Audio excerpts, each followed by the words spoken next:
Bom, vamos ler a palavra de Deus. Abra sua Bíblia comigo no Evangelho segundo Marcos, capítulo 12.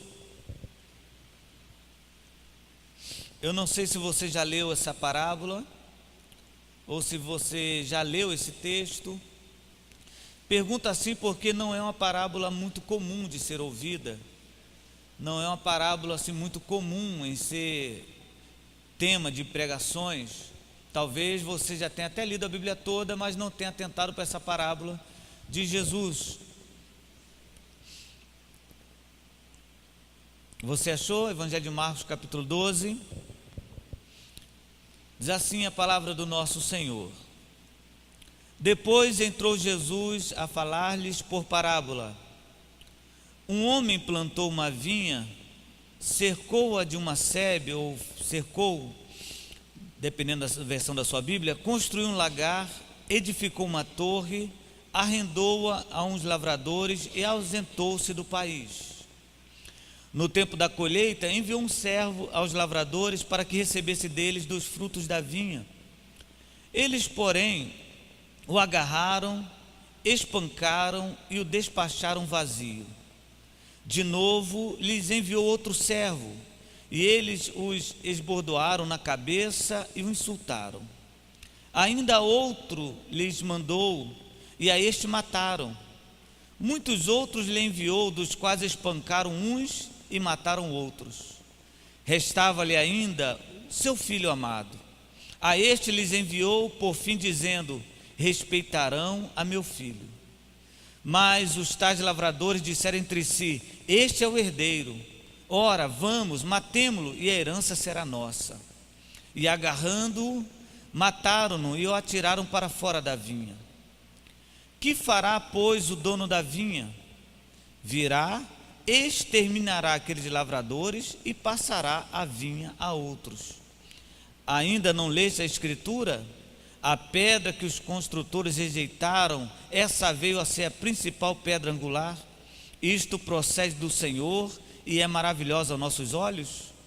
E procuravam prenderam, mas temiam o povo, porque compreenderam que contra eles proferira essa parábola. Então, desistindo, retiraram-se. Ó Deus, nós te agradecemos, Senhor, pela tua palavra e te pedimos, fala conosco, em nome de Jesus. Amém e amém. Irmãos, queridos amigos, não é nenhuma novidade eu afirmar para você que Jesus é um personagem polêmico, é uma pessoa polêmica no que se refere à sua aceitação. Muitas pessoas o amam, algumas pessoas o detestam e outras, por sua vez, simplesmente evitam falar de Jesus. Jesus, por muitos, ele é detestado ou rejeitado ou evitado, porque Jesus tem algumas qualidades que nos deixam assim muito atribulados. E essas qualidades que Jesus tem, por muitas vezes, faz com que as pessoas se afastem dele ou menosprezem o nosso Senhor. A primeira é a sua simplicidade. A simplicidade de Jesus, ela fazia com que algumas pessoas não gostassem dele, porque na verdade nós gostamos do complexo. Nós gostamos daquilo que foge àquilo que nós entendemos, aquilo que é inteligível. Nós gostamos de algo que seja superior à nossa rotina, e tudo aquilo que é simples, nós então deixamos de lado ou não valorizamos. Exemplo, quando Jesus chega num tanque chamado Betesda, e que lá tem um homem, e o homem está ali há não sei quantos anos, 38 anos, mas não sei quanto tempo ele estava no tanque, há 38 anos ele estava enfermo. Jesus chega para ele e lhe oferece a cura. O problema desse oferecimento, dessa cura, é que Jesus o fez de forma muito simples, o que levou esse homem então a repudiar a cura. Jesus simplesmente perguntou: você quer ser curado? Talvez se Jesus chegasse naquele tanque, naquele lugar, naquela reunião, quem sabe com as pessoas abanando as palmeiras, dizendo: esse é que vem em nome do Senhor. Quem sabe se ele entrasse ali com cetro de rei, ou com manto vermelho, ou quem sabe também chegasse ali voando ou sobrevoando em uma nuvem, talvez aquele homem não questionasse. Talvez aquele homem, quando visse aquela situação, aquele glamour, aquela operação milagrosa, aquele homem aceitaria com maior facilidade. Não, eu quero ser curado, sim, eu quero. Mas Jesus foi muito simples. A simplicidade de Jesus o afastou daquele homem. Aquele homem falou assim: Senhor, como é que é a pergunta? Você quer ser curado? Aí ele falou: ah, Senhor, por favor, não tem homem que me meta no tanque quando o anjo agita a água. A simplicidade de Jesus é espantosa. Vou dar um exemplo para você aqui, só para nós entendermos com relação a nossas atitudes e as atitudes de Jesus.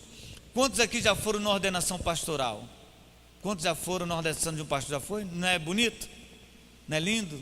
Tem todo um ritual, né? Entra o pastor, depois faz aquela pregação e depois chama o pastor aqui na frente com a sua esposa, aí se lê um rito, se tem uma promessa, um juramento. Depois do juramento se joelha aí se consagra, põe óleo, consagra a cabeça. Eu te ordeno pastor em nome do Pai, do Filho, do Espírito Santo. Ou seja, uma ordenação pastoral demora em média 1h30, dependendo de quem dirige a ordenação. Você quer ver Jesus ordenando pastor? Pedro, você me ama? Amo. Apacenta minha ovelha. Pedro, você me ama? Ama, apacenta minhas ovelhas. Pronto, está ordenado. Simplicidade. Essas coisas nós não gostamos. Nós não gostamos dessas coisas simples. Por exemplo, o que vai ter na igreja hoje? Culto, só culto. Nós queremos um negócio mais diferente. Então a simplicidade de Jesus acaba causando que essas pessoas se afastem de Jesus. A segunda qualidade de Jesus é que, além dele ser simples, ele é uma pessoa muito sincera. E a sinceridade atribula. A sinceridade, sinceramente, para muitas pessoas, eu não gosto de fulano. Por quê? Porque ele falou mal de mim. Talvez não falou mal, falou a verdade. Muitas pessoas não conseguem aceitar a sinceridade.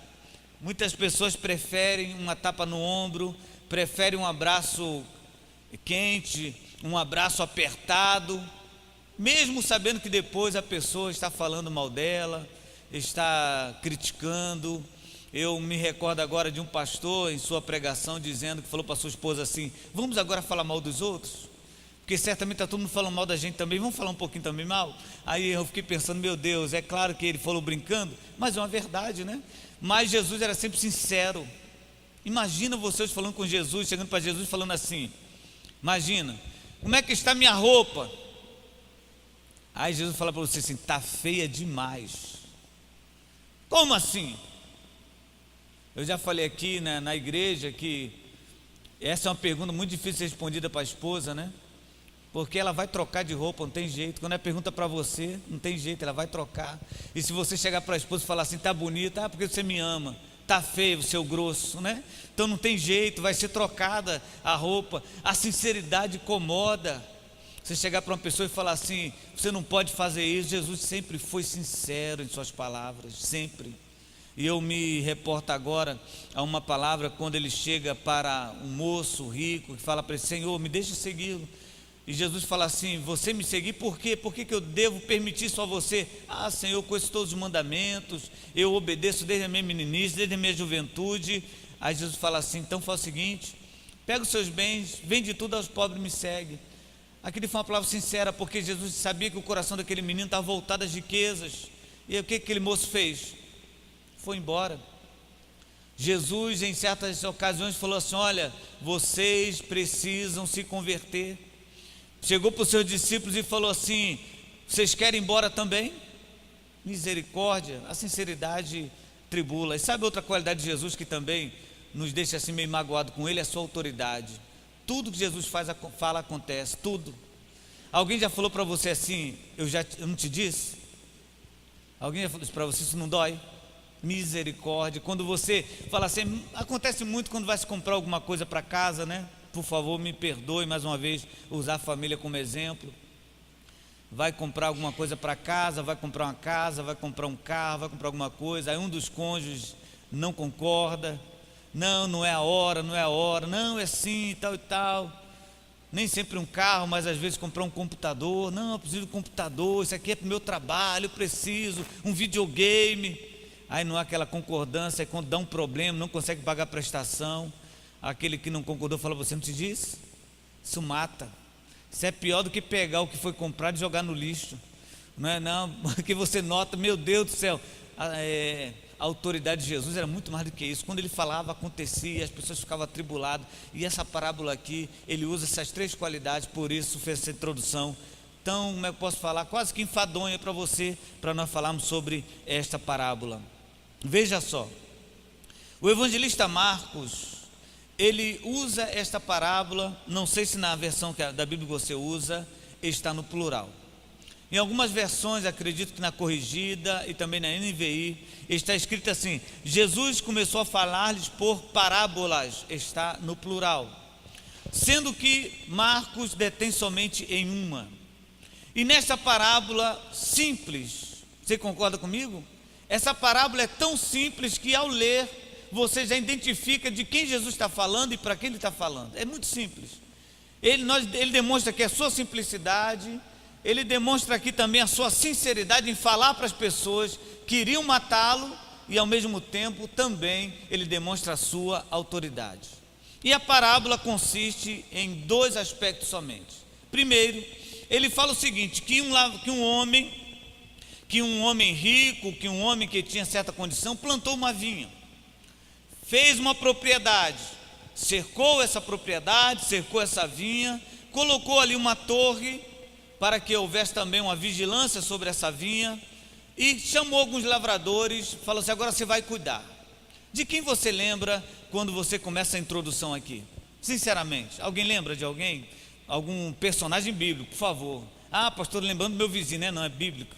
Você lembra de algum personagem bíblico aqui? Parece que é igualzinho. Vou lembrar você. No princípio, criou Deus os céus e a terra. Formou, pois, o homem do pó da terra e o colocou no jardim para cuidar e lavrar.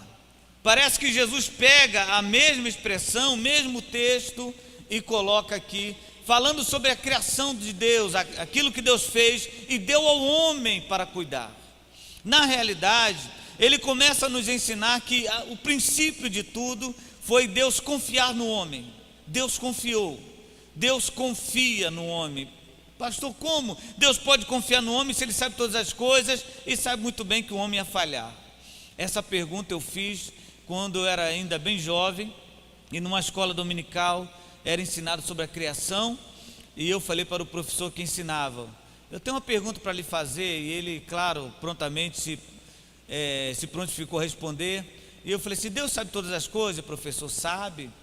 Deus sabe de tudo que eu vou fazer quando eu tiver 50 anos. Na época eu jamais pensei que fosse chegar a 50 anos, estou quase chegando. Sabe? Aí eu falei assim: então, se Deus sabe de todas as coisas, por que ele criou o homem sabendo que o homem ia pecar? Aí ele falou assim: me dá uma semana para responder. Eu falei: claro, essa semana deve estar perdurando cerca de 30 e poucos anos. Eu estou aguardando a resposta do professor, que por alguma razão, claro que agora está distante, mas até então não tinha me respondido. Deus criou as coisas e nos confiou.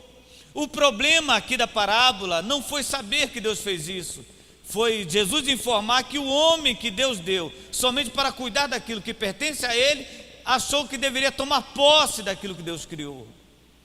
Esse foi o problema. Uma coisa, por exemplo, vou dizer para você aqui, não fique muito triste comigo. Uma das coisas que Deus criou, que não te deu direito a você tomar posse por completo, foi você mesmo.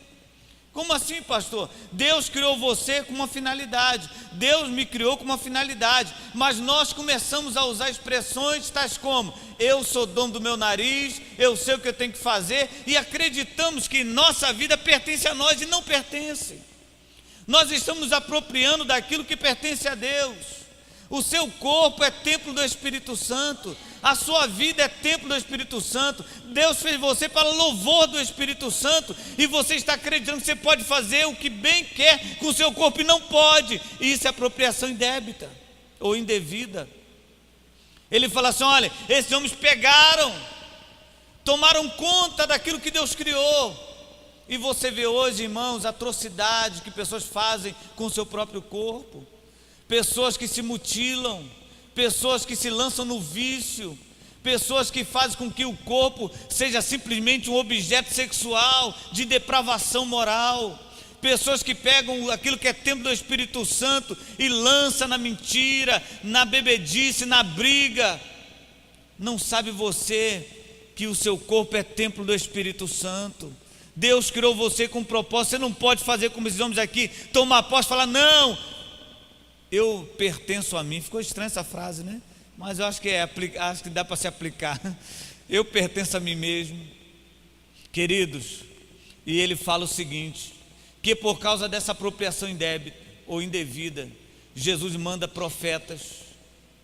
Ele usa aqui a comparação, ele não fala profeta, ele fala que Deus mandou servos. O primeiro servo que vai falar, as pessoas então o expulsam, não escutam a voz do profeta, não entendem o que o profeta está falando, ou melhor, até entendem, mas não aceitam, e por sua vez o expulsam o profeta. Depois vem outro, eles machucam a cabeça dele, está com a pedra, não sei o que, mas ferem a cabeça desse homem e o expulsam. Chega o terceiro, eles matam essa pessoa, e Jesus está falando sobre os profetas que Deus mandou ao mundo. Se você começar a notar, você vê que ele está falando de Isaías, que ele está falando de João Batista, que ele está falando de outro profeta e dele mesmo. E ele fala, por fim, ele mandou o seu filho. Porque o homem pensou assim, bom, se não respeitaram meus servos, aos meus filhos vão respeitar, aos meus filhos vão cuidar dele, dos meus filhos terão um certo cuidado, e manda o seu filho.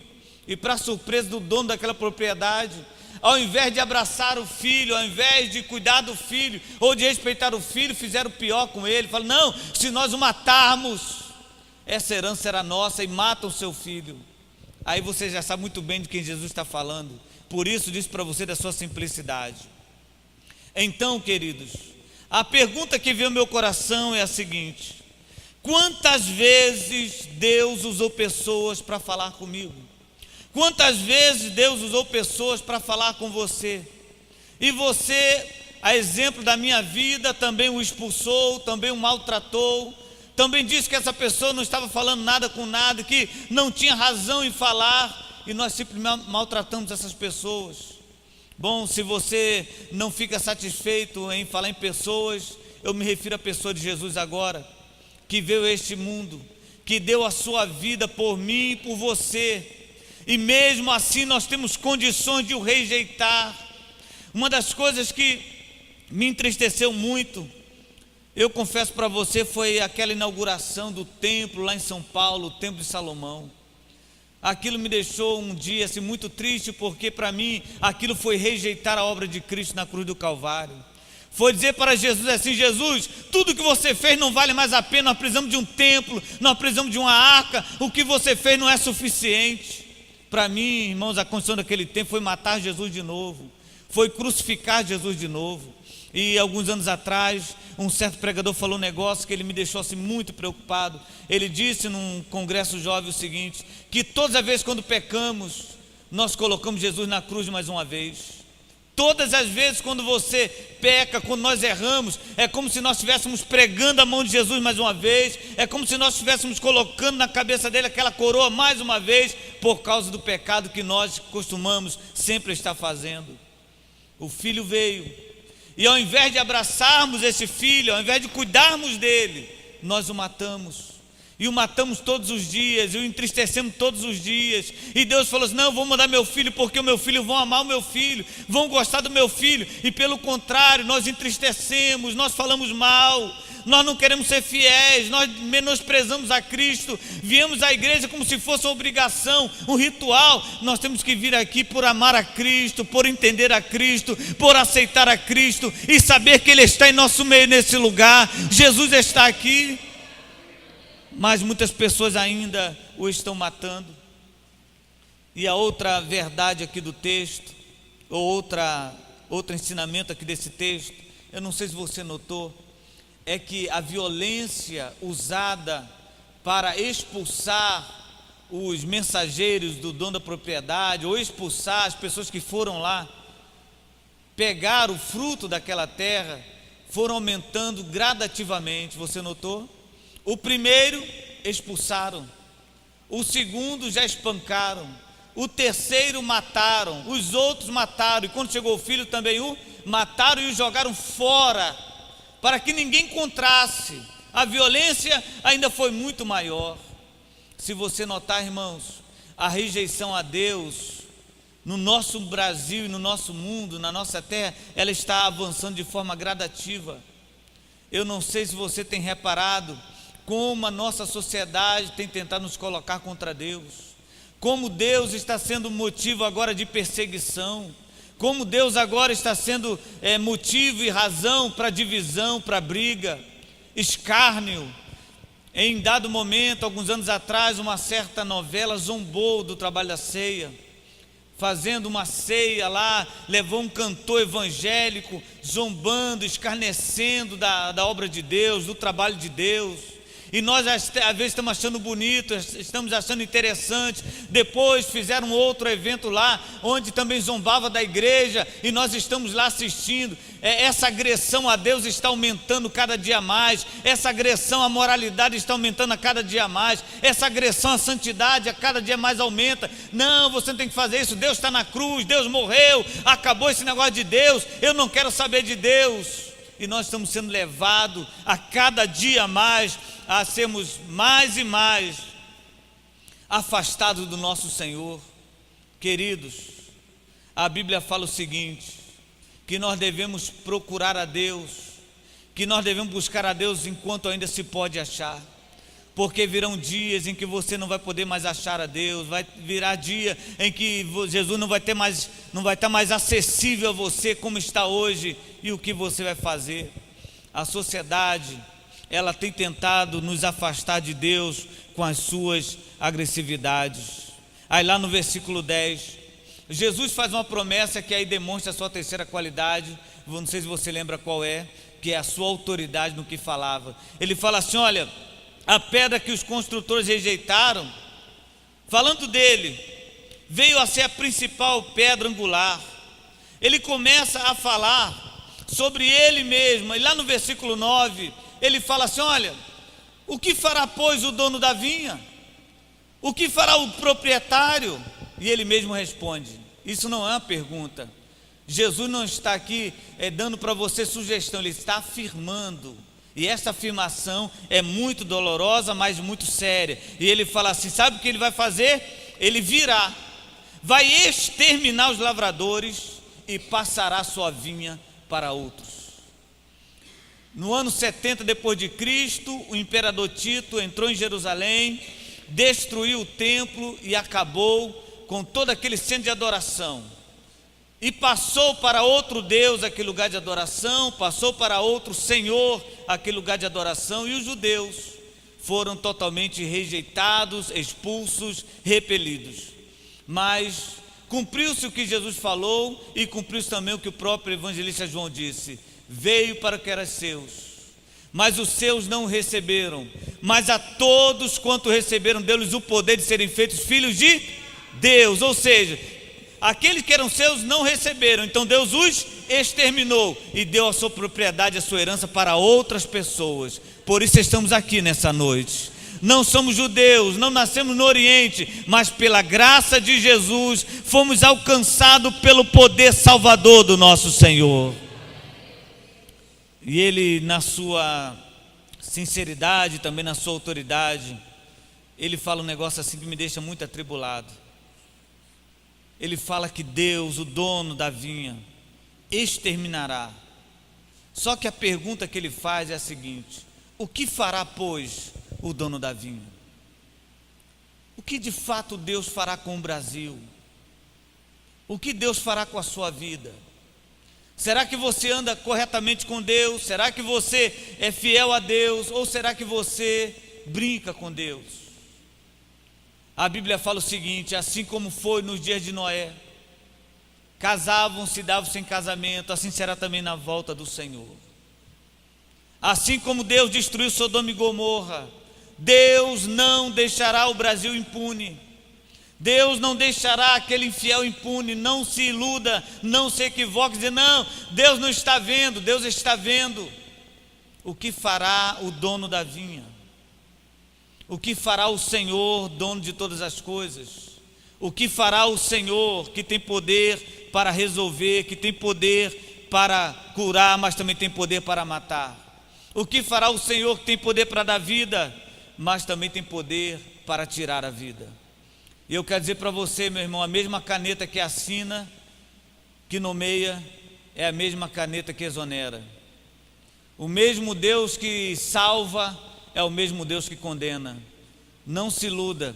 O mesmo Deus que fala é o mesmo Deus que emudece. O mesmo Deus que cura é o mesmo Deus que dá a enfermidade. O mesmo Deus que abre a porta é o mesmo Deus que fecha a porta. O nosso Deus é o dono de todas as coisas. Ele é dono da sua vida. Ele é dono da sua vida. Não entenda isso, que você pode fazer com você o que você bem quiser. E agora, depois dessa palavra, depois dessas qualidades aqui explícitas por Jesus, qual foi a reação desses homens? Você acredita que eles ficaram? Versículo 12, finalzinho do versículo. Então, desistindo, retiraram-se. Então, desistindo. Você sabia que uma das coisas mais sedutoras em uma estrada chama-se retorno? Lá no estado do Rio de Janeiro, você saindo ali do Rio de Janeiro, passando por Niterói, indo para a região dos Lagos, tem uma rodovia chamada Rodovia Amaral Peixoto. E acredito que em cada 300 metros no máximo tem uma plaquinha retorno. Aquilo é tribulado, porque quando você pega aquela rodovia, quando chega assim a época assim de verão, de férias, o engarrafamento é de 9 quilômetros, o mínimo. Tem pessoas que saem do Rio de Janeiro para chegar na região dos Lagos, sai 6 horas da manhã, chega 9 horas da noite na região dos Lagos, um percurso que se faz no máximo 1h30. Já vi pessoas dormirem na rua. Então eles pegam o carro, ficam lá no carro, o engarrafamento é tamanho que eles abrem o carro, cantam, entregam cerveja um para o outro, vira família. E aquela plaquinha está lá assim, retorno. Aquilo é muito convincente. Quando você começa a pensar no que você vai enfrentar, uma placa retorno é muito sedutora. Quando você pensa no esforço que você vai ter que fazer e você vê a possibilidade de voltar atrás, irmão, isso simplifica tudo. Por isso muitas pessoas desistem, porque não conseguem entender que servir a Deus exige e requer sacrifício, exige e requer renúncia. Não é simples, não é fácil. Como eu queria dizer para vocês, quem aceita Jesus, quem é de Jesus, não passa por problema nenhum. Quem aceita Jesus e é fiel a Deus, ele sorri o tempo todo, ele se alegra o tempo todo. Não existe. Aquele que entrega a sua vida a Jesus é uma vida de luta, é uma vida de dor. Pastor, quem aceita Jesus tem uma vida de luta maior do que quem não é crente? É.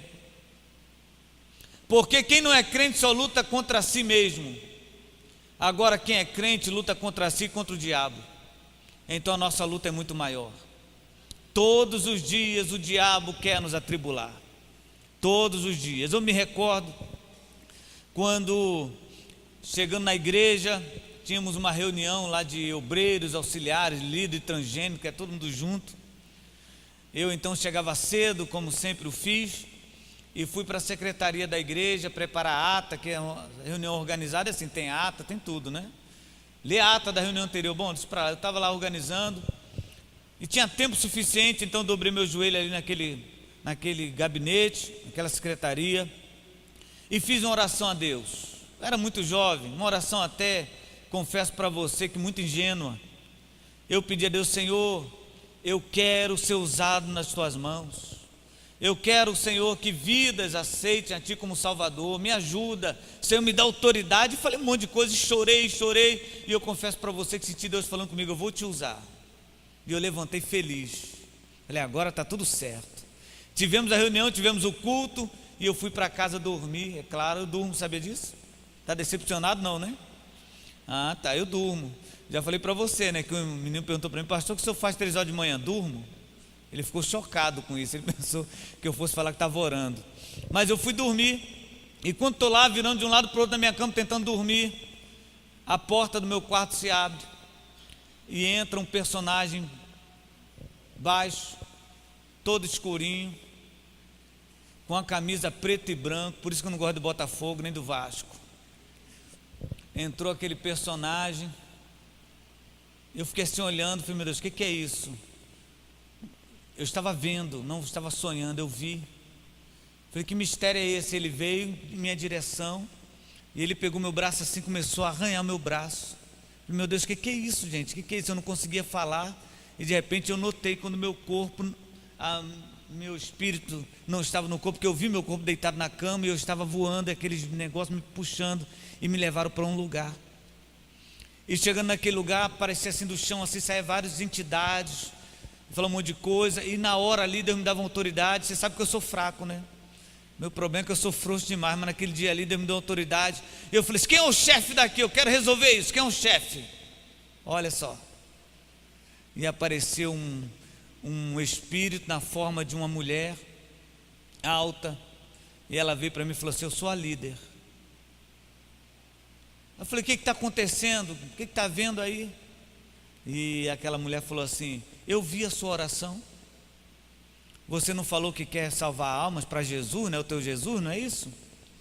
Eu vou te ameaçar agora e vou cumprir a minha ameaça. Eu vou destruir a tua vida. Eu vou tirar todo o teu sangue do teu corpo. Eu quero ver se você vai cumprir isso. E quando ela falou isso, eu voltei para minha cama, e quando olhei para o meu braço, as marcas do arranhão estavam no meu braço. Eu falei, gente, isso foi verdade. E eu confesso para você, irmãos, que de lá para cá a minha luta é terrível. Tem uma coisa que eu não consigo, eu peço a Deus para Deus tirar de mim, mas eu não consigo. Eu vejo entidades em lugares. Eu peço a Deus, às vezes eu estou aqui num culto aqui, orando, pregando, e vejo entidades. Outro dia eu estava aqui sentado aqui na cadeira e vi um elemento aqui nessa porta ali. Eles ficam assim, tentando nos atribular, tentando nos derrubar, mas há poder no sangue de Jesus, há poder na palavra de Jesus, há poder, sabe, na autoridade que Jesus nos deu. Mas é muito difícil, não é simples não. O mundo espiritual é real. Enquanto você está aqui agora ouvindo essa palavra, não pense que não, mas o demônio está lutando contra a sua mente, fazendo com que você não preste atenção, botando na sua mente, te fazendo lembrar coisas que não tem nada a ver com a palavra de Deus, lutando contra você. Não desista, não desista, em nome de Jesus, não desista. Eu repreendo todo o poder do mal nessa noite. Eu repreendo toda palavra contrária nessa noite e declaro que Jesus te libertou, que Jesus está na tua vida. Quando alguém falar para você assim, fizeram a macumba para mim, deixa fazer, Jesus está com você. Há muito tempo atrás, eu não estou aqui, por favor, preenchendo o tempo, eu estou dizendo para você aquilo que eu propus no meu coração falar para você. Algum tempo atrás, tinha um moço pregando a palavra de Deus, e ele falava sobre a conversão, sobre a necessidade da pessoa se transformar e se libertar. E do meu lado tinha um moço, ele chorava. Eu estava assim nos bancos finais da igreja, ele chorava muito, e eu olhava para ele, e ele falou para mim assim, eu quero ir lá na frente, mas eu não consigo ir, eu quero me libertar. E quando eu olhei para aquele moço assim, eu vi correntes nas pernas dele, o acorrentando, o aprisionando. Queridos, a nossa luta é muito séria. O nosso adversário quer que você desista, mas maior é aquele que está conosco do que aquele que está no mundo. Não desista. Se Jesus lhe deu uma palavra que para você é uma palavra que te machucou, eu não queria essa palavra. Se Jesus te deu um não, não desista. Ele o fez para o teu bem. Ele o fez porque sabe o que é melhor para você. Se Jesus pegou você e colocou num lugar que você acha que não é o seu lugar, na empresa, na escola, seja qual for a situação, não desista, porque Deus sabe o melhor para a tua vida. Foi Ele quem te chamou, foi Ele quem te colocou. Fica firme. Não é fácil ser crente, é difícil, é uma luta, mas irmãos, vai chegar um dia, e eu espero esse dia com muita ansiedade, que nós seremos levados para o céu com o Senhor. onde lá não haverá mais dor, nem morte, nem choro, nem pranto. Esses homens aqui, depois da sinceridade de Jesus, desistiram e saíram. Você sabe muito bem que há uma palavra bíblica que fala sobre aqueles que se distanciam da casa de Deus. Melhor é aquele que não conhecia do que aquele que conhece e se desiste e se afasta. Diz a Bíblia que 7 espíritos entram na vida da pessoa. E se a pessoa continuar brincando, e diz a Bíblia também que alguns fizeram como porcos, voltaram cada um para o seu vômito, voltaram para suas práticas pagãs, desistiram, simplesmente porque é difícil seguir a Cristo. Jesus fala assim: não faça isso, não desista, não faça como os fariseus, não se retirem, fique com Jesus, porque Ele também lutou, porque Ele também se esforçou, porque Ele também teve muita dificuldade. E todas as vezes quando penso na dificuldade de Jesus, eu me lembro dele no jardim do Getsêmani, quando a Bíblia fala que a sua dor, a sua angústia, a sua tristeza foi tão grande que dos poros dele saíram gotas como sangue.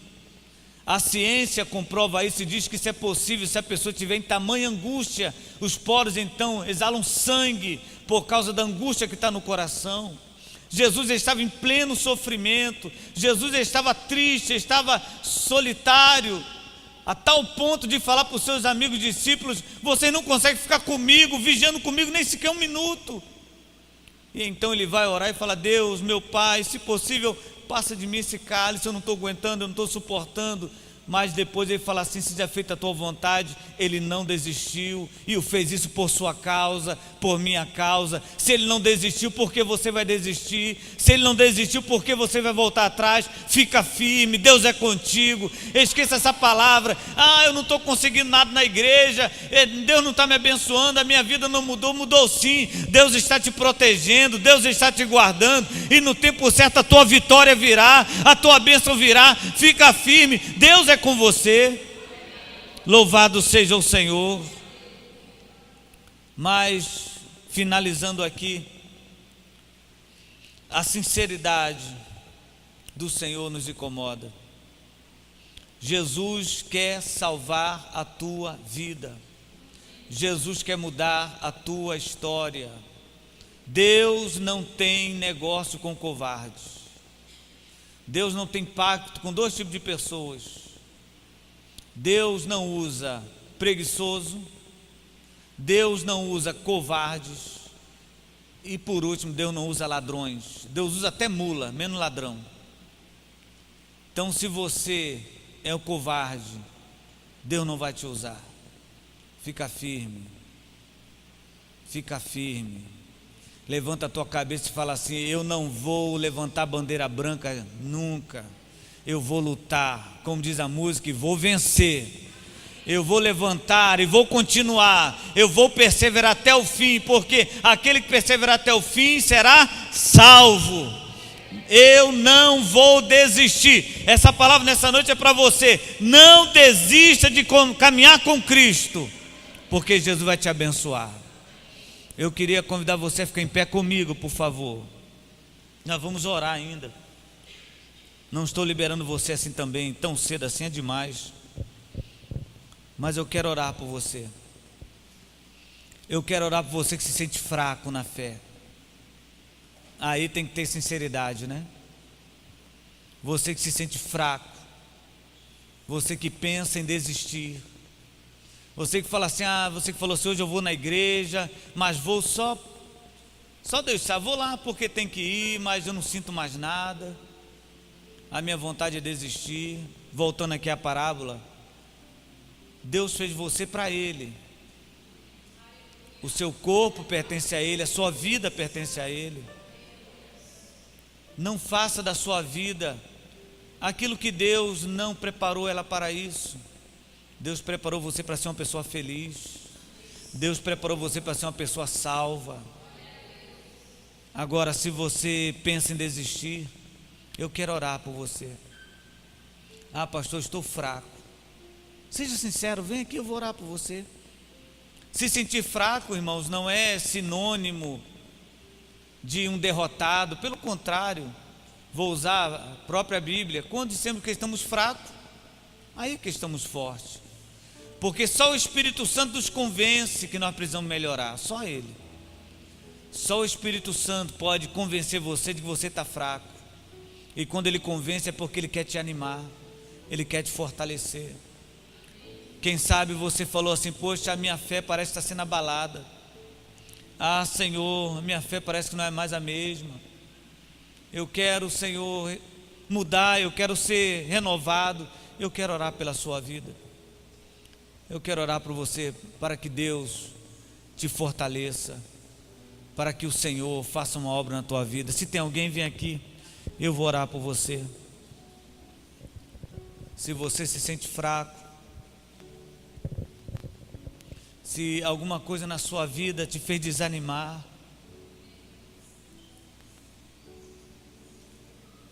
oh Jesus, louvado seja o teu nome, Senhor. Louvado seja o teu nome.